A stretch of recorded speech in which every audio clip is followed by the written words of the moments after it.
They called me a traitor, my own parents, all because I canceled the Florida trip they tricked me into, just so I could avoid being their unpaid babysitter. Hi, I'm Rachel. I'm 33, child-free by choice, and apparently that makes me the family's go-to helper, until I finally said no. I booked a one-way ticket to Maui instead and let them figure it out. But what happens when choosing peace feels like betrayal? When your silence starts to scream louder than words?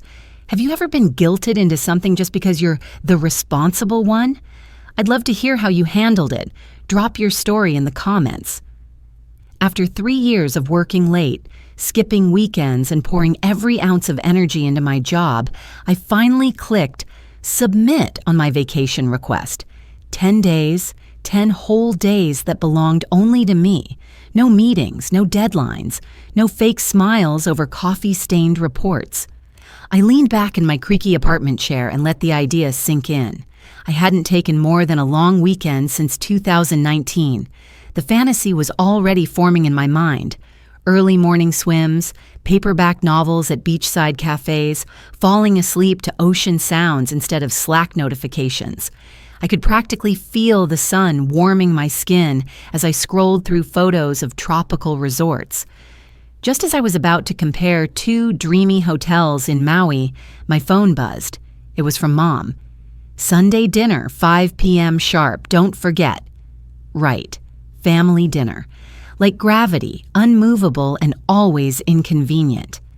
I tapped the message, sighed, and closed my laptop. That was just how it went with the Walkers. No matter how old you got, no matter how far you lived, Sunday dinner was non-negotiable, especially when it came with Mom's signature tone, the kind that was sweet like syrup and just as sticky.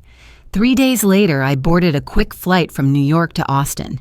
Even the TSA agent seemed surprised when I said I was flying just for a weekend. Family? He asked. Unfortunately, I answered before I could stop myself. He chuckled. I didn't. By the time I pulled into my parents' driveway, the suburban chaos had already begun.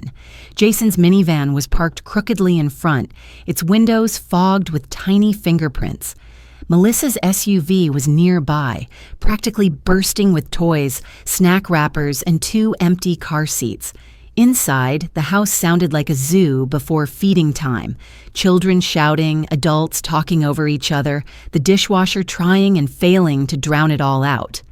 I stepped inside and Mom spotted me instantly. "There she is," she sang, arms open wide. "We were just talking about summer plans." I hadn't even set my purse down before Jason hollered from the living room. "Rachel, can you grab Sophie? She's trying to climb the bookshelf again." Of course she was. I crossed the room quickly and swooped up my niece just before she could knock over the family photos on the top shelf. Sophie squealed, wrapped her arms around my neck, and laughed like I was her personal amusement park. "Thanks," Jason said, barely looking up from the game he was playing with Caleb. "You owe me a margarita," I replied, but I already knew I'd never see it. The kitchen smelled like roast chicken and mashed potatoes, classic Walker comfort food. Mom was pulling dinner rolls from the oven like it was Thanksgiving. Dad stood behind her, carving the meat with the seriousness of a heart surgeon. "Dinner's almost ready," Mom said. "We've got so much to talk about." I took my seat at the far end of the table, the one that used to belong to Grandma before she passed. It always felt a little colder there, a little more distant from the action. But tonight, it put me in the perfect position to observe. Jason and Melissa were mid-discussion about something involving plane tickets and Florida. I tuned in just in time to hear Melissa say, "The resort has a splash pad and a lazy river. The kids are going to lose their minds."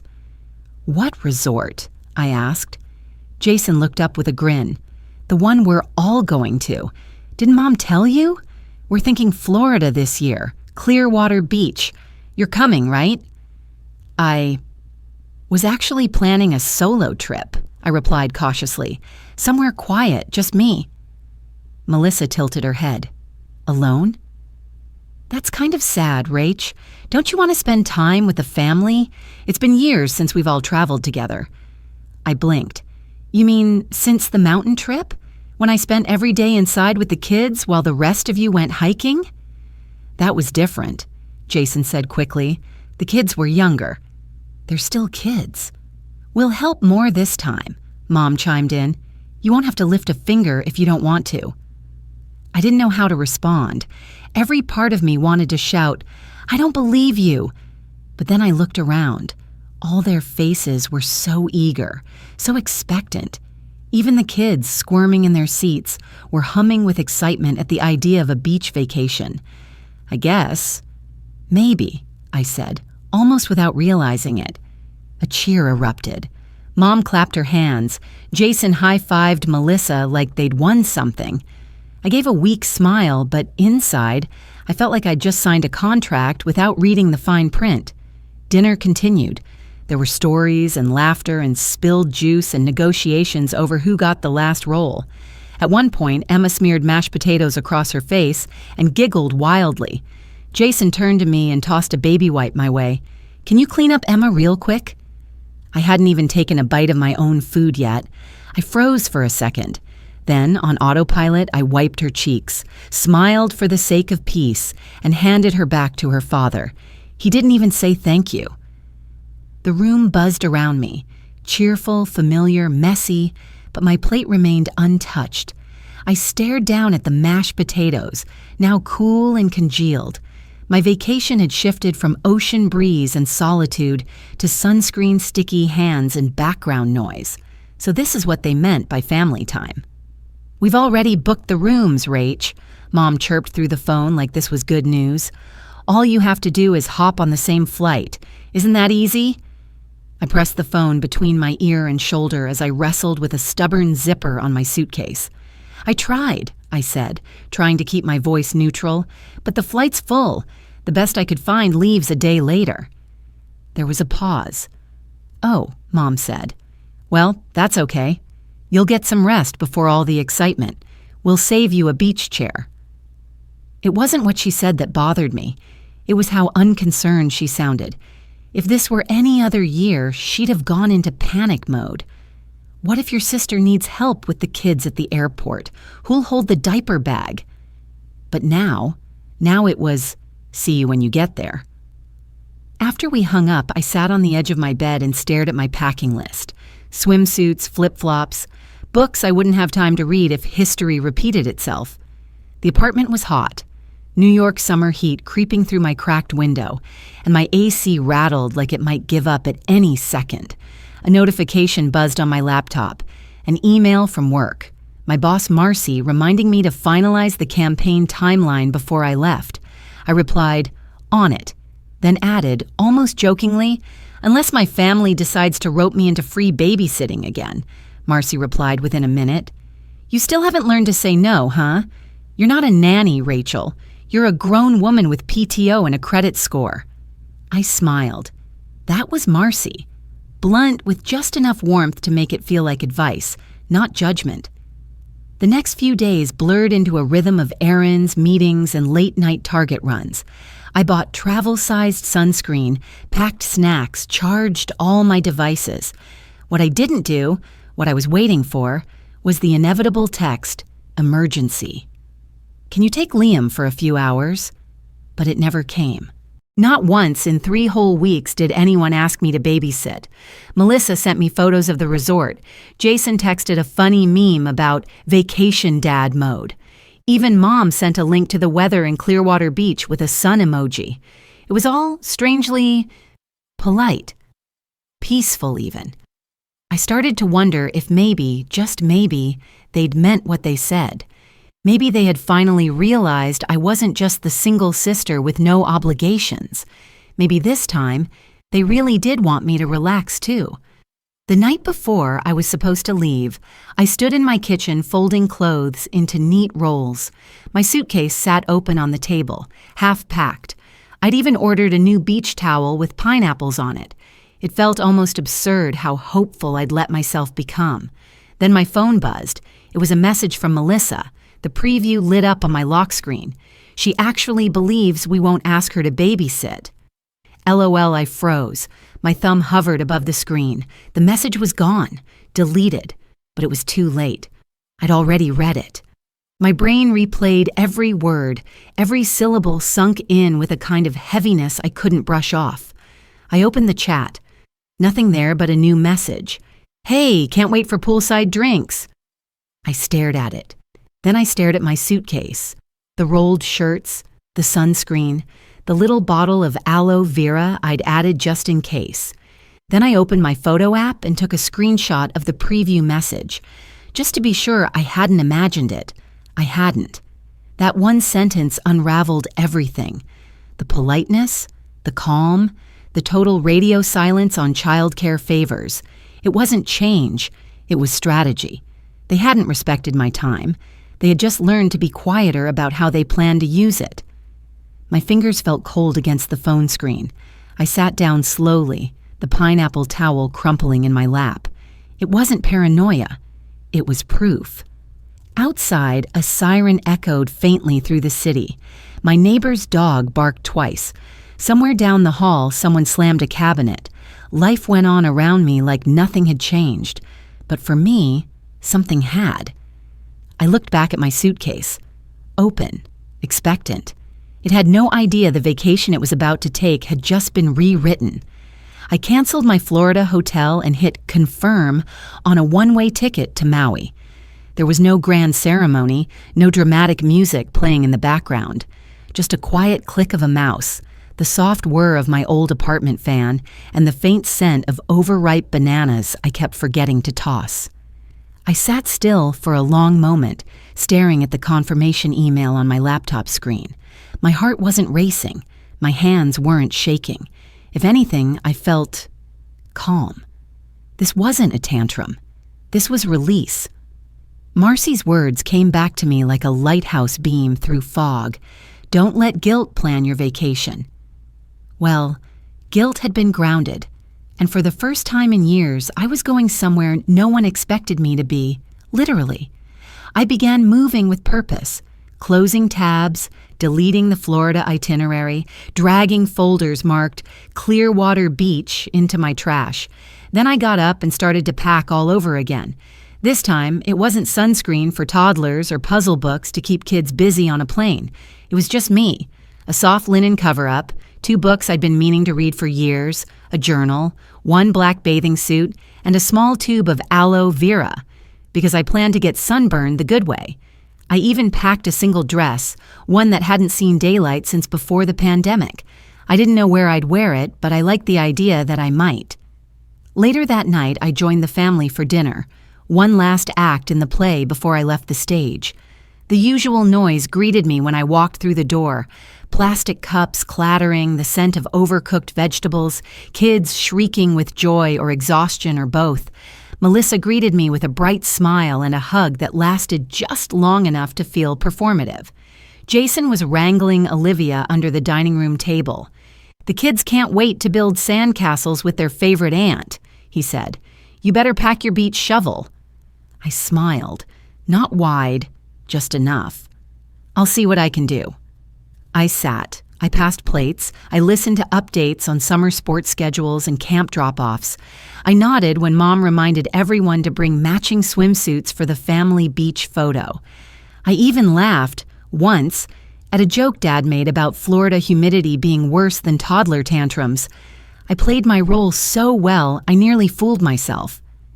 That night, as I packed the last few items, I sent a text to Marcy. "Change of plans, I'm going to Hawaii." Her reply was instant. "Proud of you. Send me a pic when you get there, preferably one with a coconut drink." The next morning, I didn't leave a note. I didn't text anyone goodbye. I simply grabbed my suitcase, called a cab, and watched the familiar blur of the city fade into sunrise as we drove toward JFK. The airport was quiet in a way I hadn't expected. It was early enough that the rush hadn't started yet. I passed a young couple in matching hoodies, an elderly man in a cowboy hat reading a newspaper, and a teenager in pajama pants clutching a stuffed turtle. No one knew me. No one expected anything of me. I boarded, found my seat by the window, and settled in. A flight attendant offered me a small water bottle. I took it, thanked her, and placed it on the tray table without opening it. As the last few passengers boarded and the overhead bins clicked shut, I reached for my phone. One deep breath. Then I tapped the little airplane icon, and just like that, I was gone.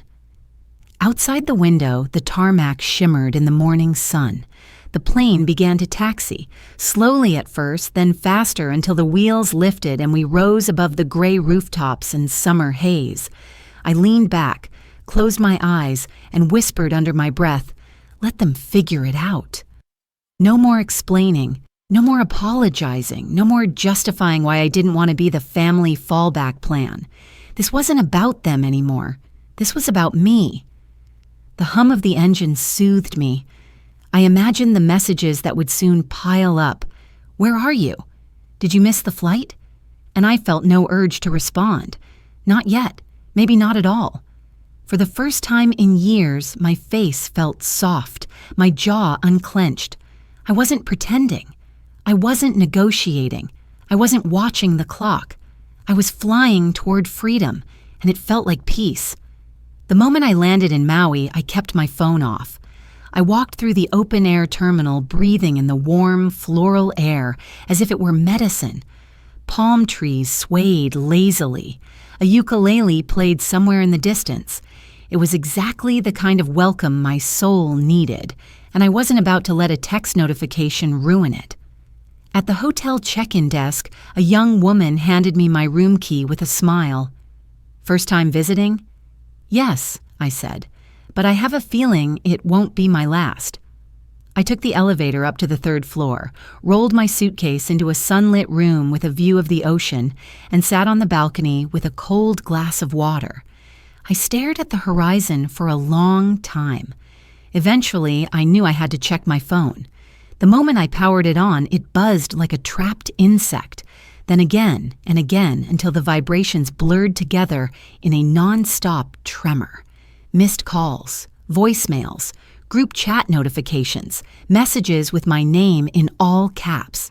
My fingers hovered above the screen like I was disarming a bomb. The first text I opened was from Mom. "Where are you?" "The flight landed hours ago." "Jason." "Checked in. The resort's packed. Kids asking about you every 5 minutes." "Melissa." "Is this a joke?" "You seriously didn't get on the flight?" Then came the voicemails. One from Susan, my mother, was already 2 minutes long. I didn't even press play. I could guess the contents. Disappointment, guilt, and an underlying message that this was all somehow my fault. I scrolled. One after another. Messages shifted from confusion to frustration, then guilt, then full-on accusation. "You let the kids down." "Melissa and I are swamped." "You said you'd come." I didn't reply. I simply opened the group chat and typed, "Please don't disturb my vacation." Then I put the phone face down on the bedside table. That evening I went down to the bar near the pool. It was quiet except for the murmur of ocean waves and the occasional clink of glass. I ordered a Mai Tai and took a seat by myself at the far end, under a canopy of string lights. Next to me sat an older couple, gray-haired and sun-kissed, sipping something pink and frozen. They looked like they'd been married for decades. The woman wore a wide-brimmed hat and a necklace made of tiny shells. She noticed my phone, still dark on the bar. "Escaping?" she asked. I smiled faintly. "Trying to." Her husband chuckled. "Phones always catch up eventually, people too." "I know," I said, "but for now, I'm pretending I live on a different planet." The woman leaned in just slightly. "Sometimes protecting your peace looks like betrayal to people who benefited from your silence." I looked at her, startled. The words hit deeper than I expected. She didn't press further, just raised her glass, and I did the same. Later that night in my room, I sat cross-legged on the bed, towel still wrapped around my damp hair. The room was dim, lit only by the low golden glow from a lamp near the balcony door. I checked my phone again, another missed call from Mom. For a moment, I considered letting it go to voicemail, but some part of me, curiosity maybe, made me swipe to answer.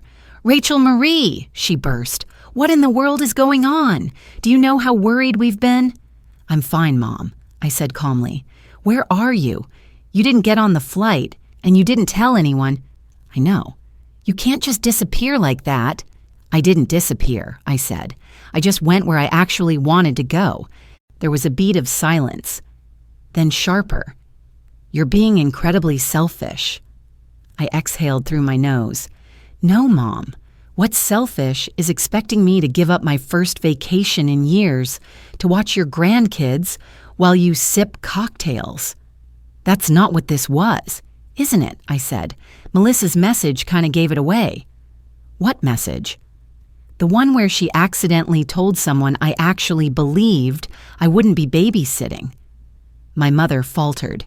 That was a misunderstanding. Number. That was a plan, I said, voice steady, and you never asked me. You just expected me to show up and fall in line like always. Because we trust you, she tried. Because you're reliable.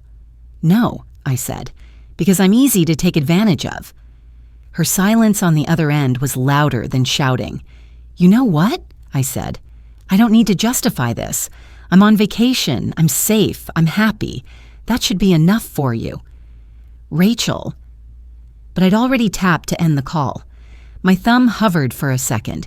Then, without hesitation, I opened the family group chat settings and hit mute notifications. Then I blocked the chat. I sat very still after that, waiting perhaps for the guilt to crash in. But it didn't. Instead, I felt something that had been missing for a long time. Weightlessness. I changed into a light cotton dress, grabbed my room key, and walked barefoot to the edge of the resort where the beach met the bar deck. I found the same seat under the string lights. This time, I ordered another Mai Tai. I didn't check my phone. I didn't need to. I leaned back in the chair, closed my eyes, and let the breeze run through my hair. It smelled like salt and flowers. Let them sit in the silence they created. The messages kept coming. Lisa and I haven't had one peaceful dinner since you ghosted, Jason wrote. Thanks for that. I stared at the screen, sitting cross-legged on a cushioned lounge chair under a plumeria tree. The air was soft, the breeze smelled like fruit and sea salt, and yet my fingers curled tighter around the phone. The light from the screen made my eyes ache. Another message arrived, this time from Melissa. I told Olivia you weren't coming. She cried for an hour. Followed by a second. She said you don't love her anymore. And a third. We're trying our best, Rach. This isn't easy on us either. I closed the app and locked my phone. It didn't help. Their words clung to me like sweat. I leaned back and tilted my head to the sky, trying to breathe past the growing pressure in my chest, the kind that made even the quietest paradise feel like a tight hallway.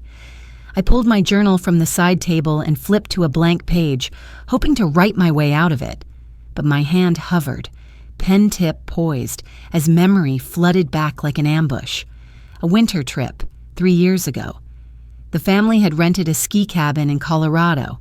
I had arrived excited, thinking maybe this time would be different. On the second day, Caleb got sick. Fever, stomach flu, the whole ordeal. By day 3, I was wiping up vomit, folding laundry, and boiling rice for bland meals, while everyone else hit the slopes.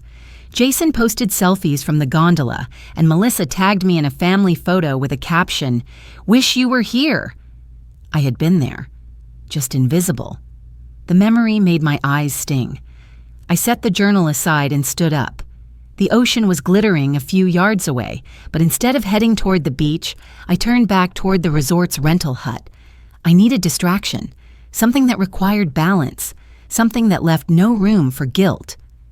An hour later, I was wobbling on a paddleboard, knees trembling as tiny waves licked at the board's edge. The instructor had been kind, giving me a few tips and a thumbs up as I pushed off. But out on the water, where I should have felt free, my mind refused to cooperate. Jason's voice rang again in my head. Thanks for that. As if I'd taken something from them, as if I owed them my peace. By late afternoon, I was hiking a narrow trail that led to a low waterfall tucked into the mountainside. I followed the path slowly, passing couples and solo hikers, overhearing snatches of happy, trivial conversations. No one here expected anything from me. No one was silently tallying how helpful or disappointing I'd been. At the top, I sat on a flat rock beside the falls, damp shoes dangling in the cool stream. I watched the water spill over, endless and uncaring, and for a moment, I wished I could dissolve into it. Back in my room that evening, I called Marcy. Her face appeared on the screen, framed by her office window and stacks of paper. "Well, look at you. You have that sun-kissed rebellion glow." I laughed once, without humor. "Do I?" She raised an eyebrow. "What happened?" I told her everything, the texts, the guilt, the crying niece, the silence from my mom that somehow hurt worse than anything anyone had said. When I was done, she leaned forward. "Rachel, they don't miss you. They miss the free labor. That's not the same." I didn't answer right away. She continued. "You've always been the reliable one, the helper. But who checks on you? Who makes sure you're okay?" My eyes filled before I could stop them. I pressed my knuckles to my mouth. It wasn't loud or messy. It was the kind of cry that came from somewhere deeper than tiredness. It was the sound of 1,000 overlooked moments finally surfacing. She let me sit in silence for a while. When I spoke again, my voice was quiet. "I just wanted one vacation." "And you took it," she said. "Good." After we hung up, I lay on the bed, staring at the ceiling fan spinning in lazy circles. The room was quiet, the light soft. My skin smelled like sunscreen and salt. I felt hollow and full at the same time. I picked up my phone, opened the group chat one last time. The latest message from Jason read, "If you don't care about us anymore, just say it." I did something I hadn't dared to do before. I deleted the app, not out of spite, not out of anger, out of necessity. Then I reopened my messages, not the group thread, just the main screen, and typed slowly. "See you when I get back," or maybe not. I hit send, then turned off the phone and placed it face down on the table. Outside, the wind stirred the palm trees, and for the first time since arriving, I felt like the storm inside me had started to pass. The bouquet showed up on a Tuesday.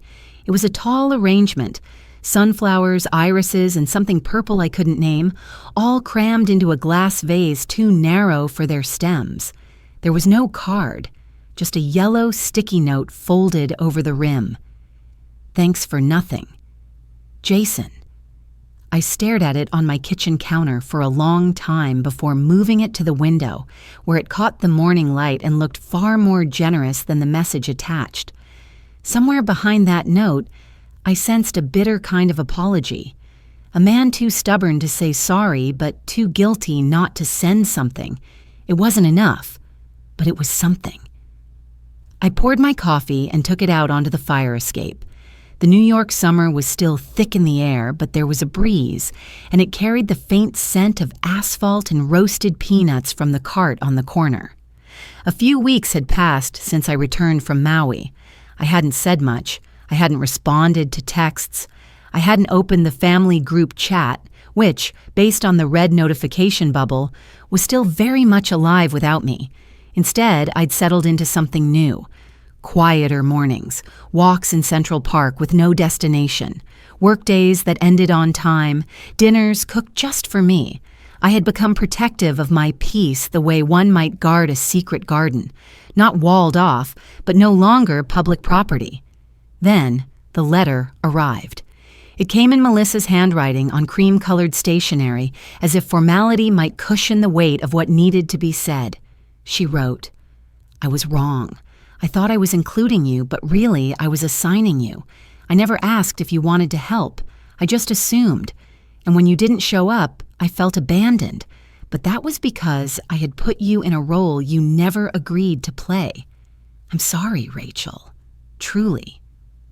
There were no excuses, just a line that said, "I hope one day we can sit beside each other, not because we have to, but because we want to."